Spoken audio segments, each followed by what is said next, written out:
on the podcast in the Bat Cave. Ask us why vessels. We have Boom. moved the podcast to the office. And we have started doing video again, breakfast. which is pretty dope. I'm pretty excited about it. Currently all just in our underwear and socks. Okay, now we can't show the video anymore. Viewer discretion is advised. I'm not wearing underwear. It's Lululemon. They Just built socks. in. Okay, yeah, that's valid. Yeah. I actually just discovered those for the first time, like not even a year ago. Because I mean, I've had them, but I never realized that you're not supposed to wear underwear. So I think they were like swim trunks. So I'd put underwear on and then them, and I'd be like, what the frick? Why do I feel so uncomfortable right now? And then one time I was like, wait, I don't think I'm supposed to wear underwear. And then I stopped wearing underwear, and now that's all I wear is no underwear. I almost did Nice. that one time with, I didn't do that because I don't own any of the Lululemons. I was gifted some. I am poor. Today we'll be talking about poverty. Oh, gosh. Relational poverty. Yeah. Well, anyways, we're switching things up in here. Got a little studio kind of going, trying to get a new vibe. It's a vibe and a half. Is it getting warm in here to you guys? A little bit. Okay. Well, we're just going to have to be uncomfortable. Get sweaty with each other. Vibes. Getting some warm vibes. Oh I'm my so sorry. I did it again. Oh, So man. unprofessional. Yeah. So anyways, what do we got going on for the podcast today? What are we talking about? We're making fun of Christian for half an hour. All right. That's right, ladies and Or gentlemen. We longer. are talking about singleness. Yay! Also, Christian is back. I am back. Yeah. What happened? You got your sleep back? Yeah, I was just like, Yeah, your I'm voice was all gonna weird in leave. the last podcast. It was. yeah. You I said it was for like a lack of sleep that you were. I was sleep deprived. Okay. A little. Well, Yeah. I'm glad you're getting your sleep again. Yep. No more. What was it? Peter Panic? Peter Panic. Yeah. Peter Panic. Peter Well, Panic you were was Spellmaster, and then you were Peter Panic. So, Why don't we ever give you nicknames at the beginning? because I'm the nickname man. That's how it works. Is that your I already nickname? have a That is nickname. your nickname. Yeah, my nickname is nickname. Oregon boy. Oregon boy. No, We don't do bring give it back. Don't bring it back. Bad memories. Bad memories. Singleness. You guys, are we all single here? Is that why Right. it's relevant? Oh wait, it's just Christian that's single in here. Woo! Connor, you're in a boys. relationship. I Right? would consider myself in one of those. Okay. I would hope so. Allie's listening to this. She's like, what is Out he of gonna say technicality, I would say yes. next? And your boy over here is a married man. So So I am having the most fun. we have, you're always seeming to fifth wheel with us. Yeah. But I think we got a good little tier here of like every stage of what it looks like when it comes Stage to of Christian. Like What? every stage of a Christian. Like Every stage you're of a at Christian. the highest stage. Yes. Most holy. yes. And then I'm in the middle. And then Christian's down there in the bottom. Rock bottom. Rip. Love you, buddy. We'll get you out of there one day. All right. What are we talking about? Singleness. Talking about a lot of stuff. First, let's ask ourselves this question. Or more so, let's ask Christian the question. Christian, This whole podcast is just what gonna are be you Christian. doing wrong? Honestly, this is a question I ask myself a lot. Oh no. You know, is it genetics? Like, should I just look weird? Maybe it's my personality. They're just like, ugh, you know, sense of humor, is it my character, all of these things. And I've decided that it's a combination of all of them. Yeah, well, that's kind of how it goes. No. Actually, though, like, What's wrong with you? actually, though, what No, is wrong seriously. with you? Because if you're not in a relationship, you know, you got like, what, one more year at GCU left? Oh, I got a semester, bro. One semester. All right. Well, there might not be a whole lot wrong with you now, but if you graduate and you don't have a girlfriend, there is definitely something wrong. And Yeah, that's very just true. it. I mean, I'm married now, so like I'm finally set, you know? Like I've figured my life out, Your problems are solved. right? My problems are gone. My relationship with Jesus is now actually doing better because I'm married. So, you Wow. know, totally. No, that's not the case. What? Gosh, no. What? No, marriage does not solve problems. Relationships does not solve your relationship issues. What? What? Newsflash for you What? guys. Singleness, marriage, Freak. dating, none of it has anything to do with our relationship with Jesus. That stuff comes later. Come on now. Y'all know better. So it's not So there's me. not Spit some something wrong fire, with Connor. Come on, Christian? bring some truth to the table here. People need to hear the truth about singleness. All right, we're gonna continue making fun of Christian periodically, but Yes. actually, I would say Christian has most of the time more opportunities than myself or Remy to do kingdom work. And that doesn't mean myself or Remy don't have those opportunities. But let's look at, I think it's 1 Corinthians 7, excuse me, and Paul's talking about, this whole thing of singleness as a gift, and we'll talk about that in a little bit as well. But he starts in verse 32, and it says, I want you to be free from anxieties. The unmarried man is anxious about the things of the Lord, how to please the Lord. But the married man is anxious about worldly things, how to please his wife, and his interests are divided. And the unmarried or betrothed woman is anxious about the things of the Lord, how to be holy in body and spirit. But the married woman is anxious about worldly things, how to please her husband. So I know, I forget which book or chapter it's in, but Paul also talks about how he wishes, people could stay single as he is. You look at Jesus, you look at the greatest missionary of all time, Paul, and you're like, neither of these guys were cuffed. You know what I'm saying? Yeah. So I think there's just a lot of conversation to be had on this topic because especially at GCU, I think there's, a stigma that you need to have that ring by spring. You need to be married. You need to be in a relationship or, there's something wrong with you or, you're not going to be able to find anybody after you graduate. And I know that's a lot of fear for a lot of people, especially at GCU. And so I think a lot of this podcast is just going to be like, all right, let's, hit these things, straight on. And a lot of the misconceptions about singleness, let's talk about them and let's expose them. And let's talk about what the Bible actually says and how we can grow in either singleness or in relationships. Yeah. Hey, Christian, I think this is a good time to ask you, what have you been learning about singleness in this season of your life? Because it's different for all of us, but primarily you, this has been a big focus in your life and even a message that you'd love to preach. So what are you learning right now about singleness and what's kind of going on in this realm? Yeah, there are so many things I feel like I'm learning all the time. And it really depends on whatever I'm feeling and where my thoughts are at. It kind of determines what I'm learning. And I think one of the biggest things I've been not wrestling with, but kind of thinking through recently is what is contentment, right? Because I think a lot of times it's perceived as this feeling that you're supposed to have as a single person. If you don't feel this certain way, then you're not content. You're not loving the Lord right, or you're not this or that. So I think one of the biggest things that I've been learning is that, and I wrote this down because I had an epiphany last night, that contentment is not a feeling. Contentment is a matter of identity and where you find your identity.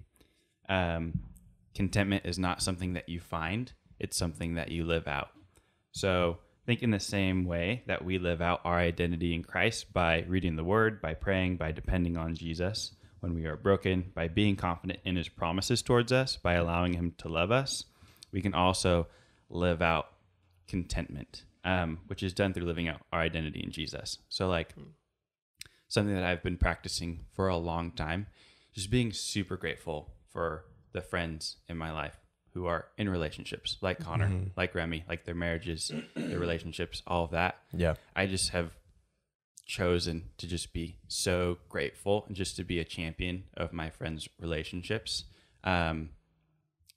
because I think that your emotions will follow your actions. And so I think for a lot of people, they might find themselves being jealous of their friends' relationships or envious of those things. But because I've been sincerely pursuing gratitude and living that out for my friends and expressing it all the time, when I see my friend Nate, who just got into a relationship, a bunch of guys just got into some relationships that I've seen recently, and I'm just so excited for them because I sat down and talked with them about there is that whisper in the back of your head that man, if I graduate from GCU and I don't have a girl, I feel like it's going to be tough, you know? Yeah. And so it almost does like relieve a little bit of pressure to like, oh, okay, like now there's something in the works.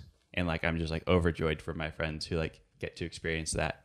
But then at the same time, like the things that singleness affords me to be able to do is something that I'm so excited about and like I'm enjoying and really living out to the fullest right now. Yeah. So that's a a unique lot. mindset though. You know, a lot of people don't experience that. So I think the average person listening to this podcast probably struggles with singleness and that contentment because they look around themselves and they see every single person get into a relationship. Every single movie about a romance, every single movie has something involved with love, like to some extent. Like even the action movies you watch, there's always some. I just watched Hobbs and Shaw for the first time. Like it was on HBO Max. I got it for King Kong and Godzilla, and it's like I saw that one too. But then, like, okay, I guess King Kong and Godzilla. Yeah, even King Kong and Godzilla had a little bit of a romance in there. Like it's, I swear, every single movie has it. I mean, everywhere you look, there's always something about relationships. And I mean, like, I think there's a lot of manipulation in it because they are trying to play with your feelings and they do want you to strive for those things because they want you to live a certain way. Because if you live a certain way, then you want to continue to feed yourself the way you're living. And that comes from the things that they're giving you. So how does someone deal with contentment and being single when all around them, they're just being fed all this information and all this temptation to want to get into a relationship? Like, one, how do you be content? But also two, what are the ramifications of rushing into a relationship? So like, since like what I touched on earlier, like contentment isn't a feeling, it's something you live out. So you can be content and experience loneliness and experience a desire to be in a relationship. But what you choose to do with that feeling, like to solve that feeling or to live out that desire, is an indication of like where you're at with your contentment. So for instance, like if I feel lonely and I'm like, okay, I'm going to hit up this girl that I used to talk to because it just feels good for me to like build some emotional intimacy with this person, even though I know that we're not going to work out relationally. Like that's an indication to me that like I am not content in like seeking the Lord through the issues that I'm having. Like, yes, it's important to have community and to go to people. Yeah. But if I'm seeking a specific girl, specific person for my emotional needs, then I'm seeking something other than the Lord for only something that he can give me. And so for me, it's just always been a process of assessment and self-awareness of like, okay, what am I feeling? What am I desiring? And what am I seeking in pursuit of fulfilling those things? Yeah. And is it the Lord? Is it like, I'm feeling this way, so I'm going to spend time in prayer today because that's what I need. I'm going to spend time in the Word. And that's how it's a habit of responding to those feelings and desires and directing your action toward getting in the Word and spending time with the Lord, or like healthy community, healthy relationships, not like reacting to them and seeking unintentional intimacy or stuff like that. Yeah. I think. Yeah. I think I want to go back to something that you were talking about with like the desires. Like, I know most people, like even like you, Christian, who are like actively pursuing Christ, like in their singleness, like even most Christians, like probably desire to like, you know, one day get married and have a relationship with another person in that way. But I think, you know, sometimes that desire, we ask the question, maybe if we're not in a great place, like with content in our singleness, like we ask the question, well, God knows like the desires of my heart. Like, why hasn't he given me, you know, why hasn't this girl or this guy fallen out the sky in front of me? You know, like if God knows my desire, like I don't want to be single forever. Like, what do I do? You know, I'm trying to be content, but like, you know, my desire is to not be lonely, not be single forever. So like, you know, what's going on? And sometimes I think that, excuse me, that desire, you know, might become an idol in a way. I feel like that desire to, you know, be married, you know, is almost, you're looking for something to fulfill you other than Christ. And I think a lot of the time, if that desire becomes an idol, you know, it comes before the desire to be in relationship with Jesus. and to have a relationship, with somebody else. And I think a lot of time, people are blind to that. We can be blind to that because, we look for that fulfillment in somebody else other than Jesus. And if we are waiting to be fulfilled by another person, instead of Jesus, we will never stop waiting. We'll always be looking for that. We'll always be not content in that way. So I think one thing that I'd like to just ask you guys questions about is there a difference between the gift of singleness and the calling of singleness? Because, I think we can talk about the gift of singleness is just every day, if you're single, you wake up, that day's a gift. You have extra time. You have all of these resources to do kingdom work.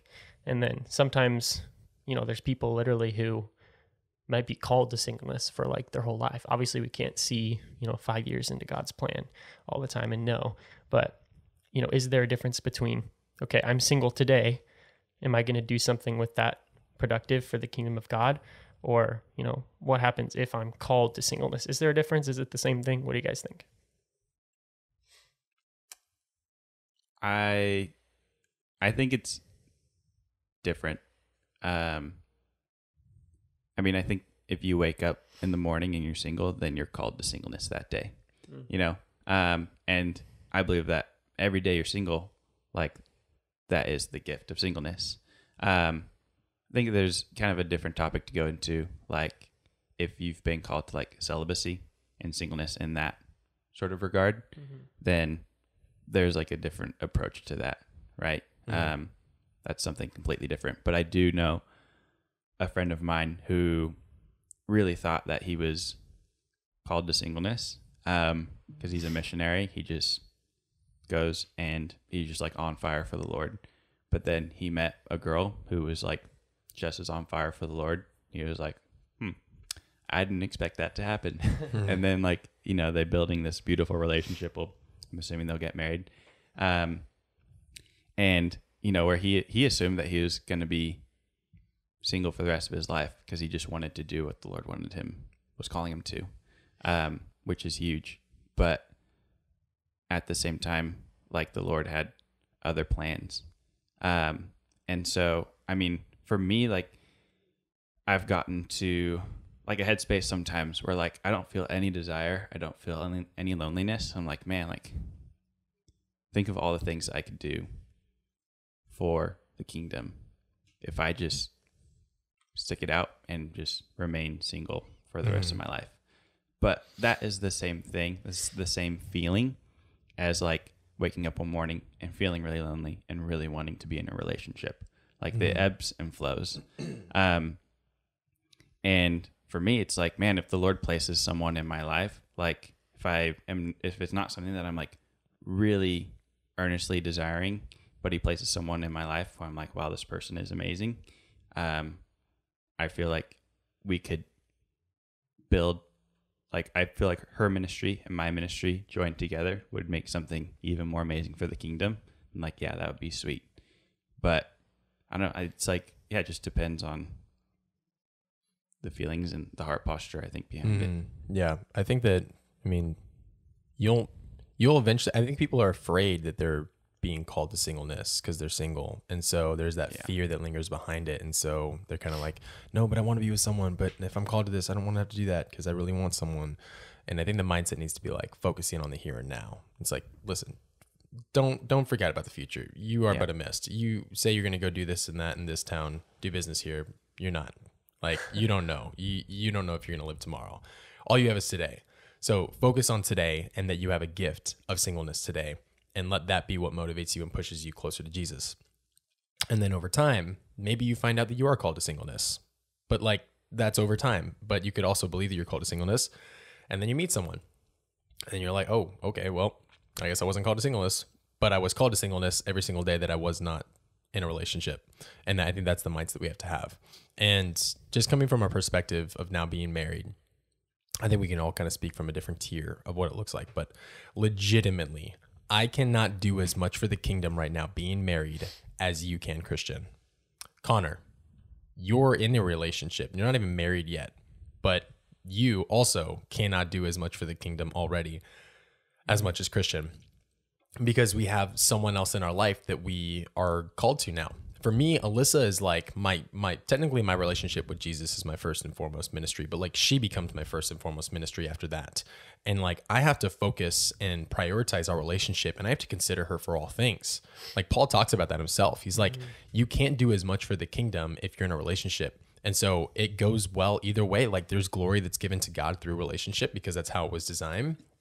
But you can also do so much more for the kingdom if you are single. There's so much more opportunities. So when people make the excuse of like, oh, I cannot wait until I'm in a relationship because we're just going to do so much kingdom work together. It's like, I had that mindset for a long time. I did. And then I got in multiple relationships and realized it actually pulled me away from Jesus more often than not. Multiple relationships At once. Yes. Whoa. That's why I was wrong. I'm just kidding. But no, like it always seemed like, oh, I can't wait to do so much for the kingdom. And then all of a sudden it's like, wait, I can't just like get up and go do this anymore. Like, especially now married, it's like we live together. So it's always, hey, what are you going on today? When are you going to be home? Like, what are we doing for dinner? It's like, I don't get to just live by my own terms of like what I get to do with my time because I don't live by myself anymore. Like I have someone that I'm attached to at all times, and it's a beautiful thing. And there are many beautiful things about it, but I don't think people are realizing that like we have a much bigger mission here on earth than our feelings about a relationship. And we have like kingdoms, like the kingdom of God to focus on. Come on now. And so we're going to keep playing the excuse of like, I just need a relationship. I just need this crutch to get me to the position so that I can do this thing. It's like, those are all excuses that are not doing anything for the kingdom right now. Christian, how much are you doing for the kingdom right now compared to like us? Like, I swear you're starting like 7 different ministries right now. Yeah. Well, I've definitely had to step back from things, and I'm like, because it's Which are good. like, yes. you know, But like you get to do that. like the last 6 months of my life. I mean, let's say the last 8. I in 2 weeks decided to move to California. Went there with some friends. We started a surf ministry, and that was sweet. And then like some of the friends that I became friends with there started their own ministry that like blossomed from like what we had started and like became Christians, and like it was like so awesome. And their lives are just like being transformed, and they're just like pressing into the Lord and doing things for the kingdom just because I was able to move to California for a couple months. And then I come back here and, doing Ask Us Why stuff still, helping out with different things on campus. Like I literally I'm not super deeply involved with like too many like global outreach or local outreach on campus, but like I'll show up to an event and I'll help them clean up, or just do stuff like that. Like I just love to serve where I'm at the time. And then I like did this thing with like I went and helped out the homeless ministry one time, and then like started my own thing out of an idea that I had. Just like if I have an idea that I feel like is going to help the kingdom and serve people and love people, then I'm just going to do it. Like I started my own undercover relationship ministry and stuff like that, or like I just have an idea and I go and I do it, and I see how the Lord works through it, and I have fun, and I just serve where I'm at, and I can just stay up as late as I want, serving, helping people, growing one-on-one relationships with people all the time and stuff like that. It's like huge. So can you do everyone a huge favor, and can you tell them how important it is and how much of an impact it's had on your faith for you to overcome this mindset of like, I need a relationship, everyone else seems to have one and I need one, to a mindset of today is the gift of singleness. I'm not going to worry about a relationship. I'm not going to worry about having to find someone. I'm not going to stress over some dating site and trying to find somebody, because you really should only be pursuing someone if you're trying to get married. Like you don't pursue someone just to kind of have fun. But like instead, with having that mindset of seeing it that way as a gift and wanting to pursue singleness and take advantage of it, like how much of a difference has that made in your life, and how many people need to realize that before they waste too much of their time pursuing compromising relationships that end up just hurting them in the long run, lead to confusion, or just get to a stage where they realize, man, I wasted so many years or months of my life not doing something for the kingdom solely because I allowed this feeling to overcome me and help dictate my decisions of what I do with my faith in my life. Yeah, so there's a lot there. I mean, that's something that I'm trying to figure out right now with like giving people, specifically girls, advice where they meet a guy and he's like, gives her the right words, like, yeah, I totally believe in Jesus and I'm a good Christian guy. And like 2 months into the relationship, he's like kind of hard to get him to church, and he doesn't actually really isn't pursuing a relationship with the Lord. But because they're like in it too far, they got like love goggles on, and all of a sudden they like don't realize that he's not really the godly guy that he said he was. And I think so much of that sort of like area of relationships and making sure that it is something that is what you wanted it to be is community. Yeah. And having people around you who are going to be straight up with you, like, hey, like this guy that you're dating, he doesn't seem like you thought he was, or like how you describe him. It's kind of the worst. Like, I don't like him, you know? And a lot of times, like if you're in that position where you've got a friend telling you, hey, this guy, I don't think he's awesome for you. Like, first of all, your friend really doesn't have much of a reason to be saying that unless they have genuine concern. Yeah. Mm-hmm. Second of all, like I really encourage you to take a big leap of faith and trust in what they're seeing, not based on your own feelings. Like, but I feel like he's just so awesome. Like when we have conversations together, like he just loves the Lord so much. I know you guys don't see it when you're just hanging out with him, you know, but like when we have conversations alone, like his heart for the Lord is different. And that's like, sure, yeah, like people can have a genuine heart for the Lord, but the fruit of their relationship with God will show. So you need to pay attention to what your friends are saying. Yes, Connor. For sure. Yeah. I think one thing I want to zero in on that with like the community aspect of that. Oh, hello there. I'm supposed to wake up. Just kidding. But with the community part, I think something that you've done and something I talked to my roommate Beach about last night, just preparing for this because he's single too. And I was just kind of, you know, trying to get some insight from him of like what he's been learning, stuff that he struggles with in singleness, and something that like we wanted to just attack with this podcast was like, how do you intentionally use your singleness for the glory of God? And I think, Christian, you're a great example of doing that. And I think one thing you talked about there was just building community. Like you're involved with all of these things, or you're starting all of these things because you want people just to be closer, not only to Jesus, but to each other. And when you talked about like, you know, that friend, that close friend who will tell you like straight up, like, hey, this might not be a good idea. Like, I don't see this going anywhere. Like you don't have that if you're not in community like that. Yeah. Like you don't have somebody who can do that or who can call you out or, you know, be straight up honest with you about a relationship or about somebody you might be interested in, like if you're not in that community. And I think something that Beach was talking about yesterday was how, you know, he used to be like super, I wouldn't say super, but he told me he used to be jealous of like when he used to hang out with like me and Allie or other people who were like dating together, kind of like as a third wheel or just like in a big group. Like he used to like get done with those hangouts and be like bummed out because he's like, oh man, when am I gonna, you know, get to do that? When am I gonna have my person? And he had to come to the realization that like, I can't have that mindset. Like that's not healthy. Like how can I build a community around, you know, single people and people in relationships? Because, you know, I want to learn not only from the single people around me and, you know, be able to bounce things off and grow in that way, but also like learn from watching people who are in relationships, who you're close to. Like that community is so important. And I think one thing intentionally you can do is not only be a part of a community, but if there's not a community you're part of, create one. Like if you're single, create a community. You know, get a group of guys or, you know, a group of girls and guys and just go play volleyball like every other week, or, you know, have a Bible study every week with a group of guys and just be honest with each other. You know, the worst thing you can do is like be prideful and explain like, yeah, super content in my singleness. Don't need any advice. You know, don't need anybody talk into my life, speak life into my life. Like I'm good, I'm chill. And then, you know, on the weekends you're swiping through Tinder and trying to figure out everything on your own. And it's like, that's not healthy.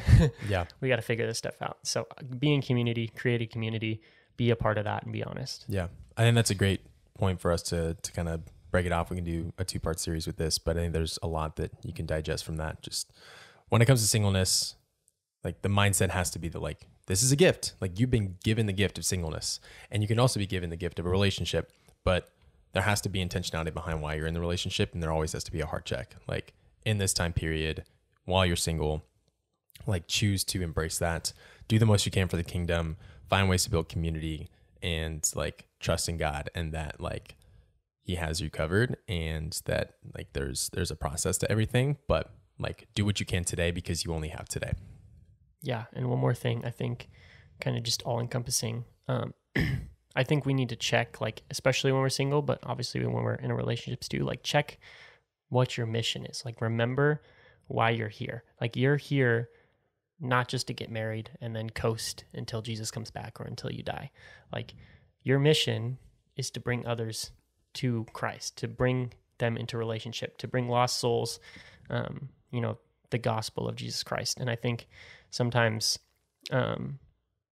we get so caught up with prioritizing, like, oh, once I get married, once I get in a relationship, I'm cool, solid, check mark that off in my life, checklist. Like, I don't have to worry about that. I'm chilling. Yeah. And I think, sometimes we get non-content in, there's people out in this world who don't know Jesus and who are going to spend eternity apart from him. And we're too focused on, when's my next date? When am I going to have a girl to, Netflix and chill with? Yep. And it's like, I wrote something right at the end of mine that I want to share because I think it's pretty fire. So it says, sometimes we idolize who we want at our earthly wedding more than getting others invited into the eternal wedding. And it's like, that's like a truly like hard thing to swallow, especially for the church, because I feel like sometimes the church is always talking about, hey, how to have a better relationship with your spouse. How can I have a better marriage? And it's like, we're not teaching people, single or in relationship, to do the global commission, to be a part of, the Great Commission and find those souls that are lost and help them know Christ. And it's like, we got to check our mission. That's the biggest thing.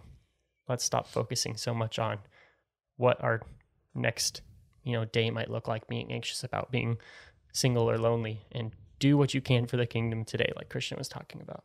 Boom. Be mobilized. Dope.